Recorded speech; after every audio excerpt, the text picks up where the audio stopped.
જોઈ લે બધા બૂટ. હું કાકા કયો કોઈને બધા બૂટ આપી દે. કોના માટે? મારા ભાઈ માટે. બધા એટલે આખી દુકાન? ના, આખી દુકાન નહીં, 10 જોડી બૂટ આપી દે.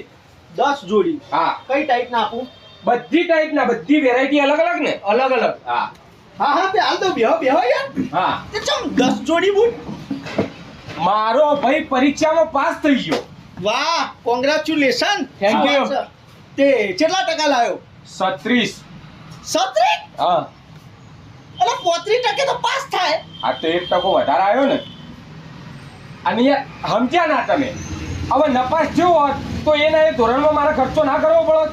હવે આગળ ગયો ને, ખર્ચો બચી ગયો. હવે એનો ખર્ચો બૂટ લઈ આવવા બધા. વાહ, બે ભાઈઓ એક જેવા. વાહ વાહ વાહ. જો તો બતાવી દઉં, એમાં તો હું હોય યાર. હા. આ લોફરમાં